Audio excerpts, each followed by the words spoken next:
La parole est à Monsieur Loïc Prudhomme. Monsieur le Premier ministre, le dernier rapport du GIEC, le groupe des experts du climat, vient d'être publié. Basé sur 6000 études scientifiques, il liste les actions à mettre en œuvre pour limiter la hausse des températures sur notre planète à 1,5 degré. Certains experts nous expliquent aussi comment le dépassement de ce seuil pourrait accélérer dramatiquement le changement climatique dans une réaction en chaîne irréversible. L'année 2017 a été l'une des plus chaudes de notre histoire sur tous les continents. 2018 pourrait lui ravir ce triste record. Tout le monde s'en rend compte et agit. Il suffit de regarder les initiatives qui se multiplient d'Alternativa aux marches pour le climat.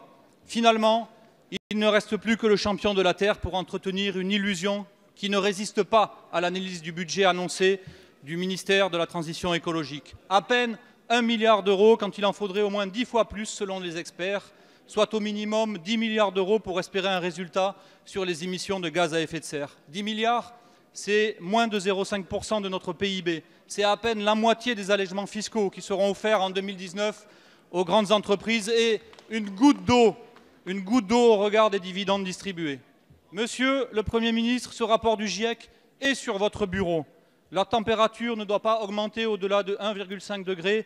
Notre trajectoire actuelle est sur plus 3 degrés. Allez-vous enfin imposer un budget à la hauteur des enjeux? Allez-vous enfin comprendre et faire comprendre au président Macron qu'il ne s'agit pas de sauver la planète, elle se sauvera très bien sans nous. Il s'agit de préserver un écosystème compatible avec notre survie sur cette terre. La question écologique et climatique n'est pas annexe. Elle doit être le guide impératif de l'action publique. C'est ce que dit le rapport du GIEC.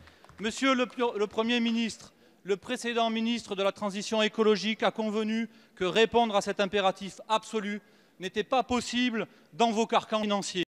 Je vous demande donc quand votre règle d'or budgétaire fera place à la règle verte écologique. Je vous remercie.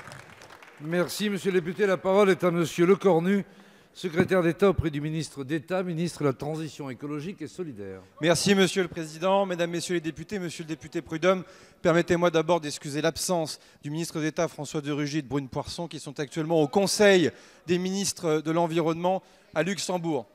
Monsieur le député Prudhomme, je partage bien évidemment vos inquiétudes relayées par ces scientifiques du GIEC dans leur rapport rendu public hier, mais pardonnez-moi, je n'arrive pas à comprendre votre posture politique sur ces questions. Lorsque nous proposons un projet de loi visant à interdire l'exploration et l'exploitation des hydrocarbures, vous vous abstenez. Dès que nous mettons en place des mesures de transition pour changer de voiture, vous votez contre. Dès que nous mettons en place le chèque énergie, vous votez contre. Dès que nous fermons les centrales à charbon, vous êtes bien silencieux. Et donc, je suis certes un peu naïf, mais moi je forme un vœu, monsieur le député, c'est que ce milliard d'euros supplémentaires pour le ministère de la Transition écologique et solidaire, vous le votiez dans le cadre du prochain PLF et que votre président, monsieur Mélenchon, soit bien présent le 19 octobre prochain à La Réunion pour fermer la centrale à charbon de Gardanne. Il y a les paroles et il y a les actes, monsieur le député.